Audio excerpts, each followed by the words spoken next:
mais su ma xëy dem voté ji man ci laa bàyyi. ok parce que moom voté na yóbbu télé ak rajo yi ñu dem jël ko mu taxaw di communication voté na ku mu voté.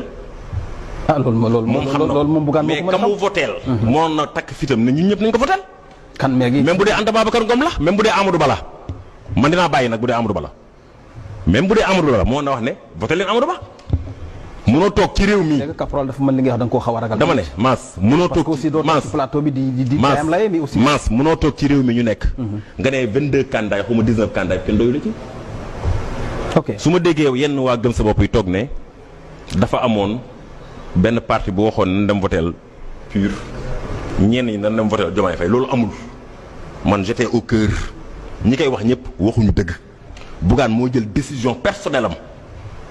dem votel def lu ko neex Bougane a fait 2 vidéos ñaari vidéo la def benn bi mu wax ci lu baax Diomaye Faye tagg Diomaye Faye nee na Sénégal yëpp votel Diomaye Faye benn mu def beneen vidéo bu mu def daane neutre na bu deuxième tour jotee man Bougane dinaa xool ni may organiser moo tax may la bu deuxième tour jotoon kan lay votel parce que bu doon Pastef la bëgg a jàppale wala li Sénégalais yi bëgg la bëgg a jàppale kon ci premier tour bi la koy def. ok loolu moo tax ma bàyyi. ok d'accord bàyyi nag taxul. ma endosser les responsabilités de Bougane Gueye du ma ko def. ok yaa ngi koy wax sànq. am na benn journaliste bi moo mu ne ma yow Bougane da nga doon défendre ma ne ko loolu dinaa dem ci télé leeral ko ni lii mu def man ànduma ci. il a fait de son propre gré. ok amul kenn ku ci ànd. ok il l'a fait il n'a qu'à l'assumer. nee na le 16 day dem fan. grand théâtre day dem tànn biir grand théâtre ñu ngi koy déglu. ah non bul wax tànn biir. non tànn biir la fay def grand. non mais Bougane bu ne ko waxal mais Bougane bu ne ko waxal lu muy wax. tu as arrêté le train de l'histoire moom ñii ñoo yem waruñu wax ci réew mi waruñu wax kii moom il parle des 100 jours di fa wax booy waxee góor jigéen da ngaa fàttali Sidiki Kaba nekkoon na ministre de la justice góor jigéen ñoo doon mariage ca Kaolack anañ. xool ci micro bi. waaw ñu yor ay bàgg yor ay waaw yàggul 2019 la ba mu 2021 góor jigéen ñeen jàppoon jouru gàmmu ca Kaolack ñuy mariage loolu yàggul seen nguur la.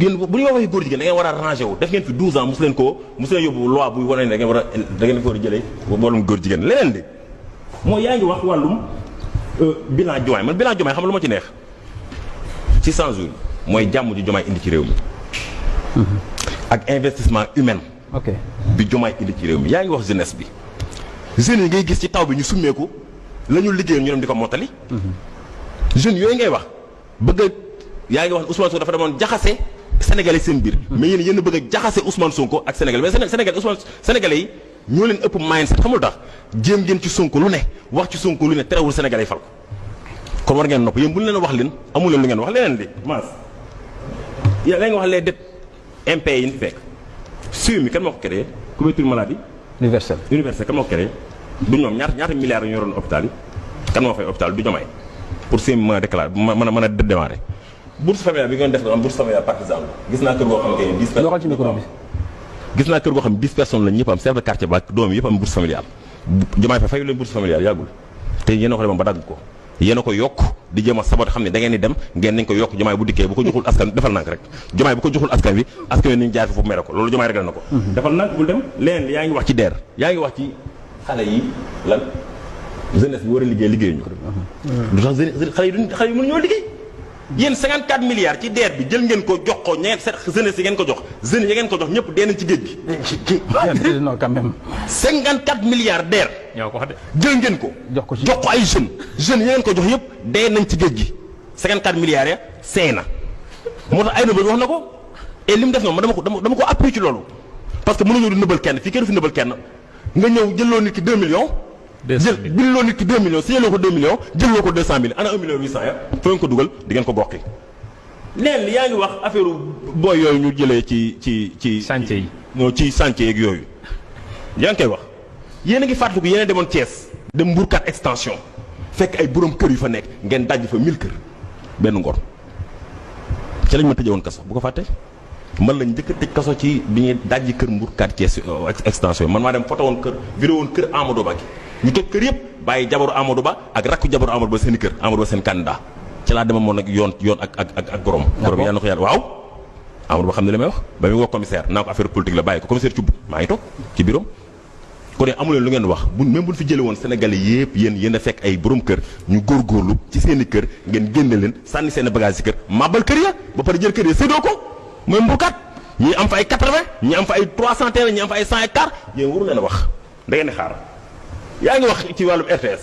di ngeen yàbbi Pape Alé de di ngeen yàbbi Pape Alé de Pape Alé ñaar dafa xeex ba toog fi mu toog Pape Moussa mi moo na fa toog Mass mi moo na fa toog am nañ xam-xam buñ fa toogee mais ka fa njëkkoon toog lu mu doon Pape Alé ko ëpp xam-xam foofu ëpp ko expertise waaw ëpp ko lu mu jàng journalisme xam nañ loolu indemnité yi ngeen jël jox ko seen i mbokk ak seen i xarit ay milliards directeur bi am indemnité 1 million par mois loolu Pape Alé du ko dagg da ngay bàyyi noonu. doy na waar da kay dagg ci digg bi man li may wax Pape Alé lenn la wax naa ko korog ces saboteurs là ces rats de gargote là yi nekk foofu di jéem a dof-doflu dem di saboter ay mbir nan leen xool kenn par kenn parce que loolu affaire état la on va pas accepter des saboteurs yi ñëw toog ci mbirum état bu ko yàq comme ñoo ñu ko doon defee loolu duñ ko nangu. leen li ASP yi moo nga appel à candidature. loolu la appel à candidature Diomaye Faye da koo def ba mu saf dans l'histoire politique du Sénégal dans l'histoire étatique du Sénégal amul benn général bu ci mus a jiite armée l'homme qu'il faut dans la place qu'il faut. amul benn général bu ci mus a jiite ministre des forces armées kii bi mu amee problème Macky Sall retraite am jot Macky Sall woon na ko sax pour nommer ko ministre des forces armées mu bañ bërëm mii. li ma wax dama ko xam. loolu mooy sama domaine. ok loolu sa domaine la. waaw ministre bii de l'intérieur. yéen a ko dàqalu. dafa waroon retraité ngeen dàq ko parce que booy ñoo taal kër Macky Sall ak ngeen forcé ko pour mu reylu askan wi mu bañ ci ngeen ko limogé. saa li nga wax rëy na de. dëgg la. bu fa nekkoon ñoom Fulbert Sambou kenn du leen rey. bu fa nekkoon ñoom Didier Badji kenn du leen rey loolu la bañ. kon da ngay affirmer dañ leen a rey. mais anañu fu ñu réer ñoom seen collectif bi ñu ne corps bi ñu leen jox du corps Didier anañu du ñoom dong ana suñu booy kaf ko fi Macky yi réeroon Macky Sall dañ ko war a woo mu ñëw ci réew mii man leen rek laa maree Diomaye mooy li ñu bàyyee Macky mu dem Macky dañu waroon a xaar Mermoz parce que mënuñu yor ay militaire suñu booy siis ko fi Macky yooyu ñoom Bernard Faye anañu ñu ne arme ay benn bataillon na wër xaw ma lu na wër ana booy yooyu fu nu réer ba léegi siis lañ ba léegi kenn gisu leen ko fi Macky lañ bokkoon. doy na waar. anañu kon Mass li ma bëgg a wax foofu mooy. nga daaneel foofu waaw. foofu wàllum denrée alimentaire yi ñuy wax. ñu ngi koy wàññi. dund gi waaw moo wàññi mburu nga bañ. mer dafa transport nga bañ. ne léegi yéen xaalis ba ngeen sàccoon di ngeen ko goxe pour ñu mën a wàññi dund gi 1000 milliards coronavirus ba seey na anamu Pape Malick Ndour dama ne woon coordonnateur Prodac ñaata la fekk Pape Malick Ndour ci coordonnateur Prodac boo xam ne amul Prodac bu amul Pape Malick Ndour fay ko ne 165 millions en tant que coordonnateur 5 millions de salaire par mois 500 000 indemnités ci 30 mois. merci des na ma xaaral.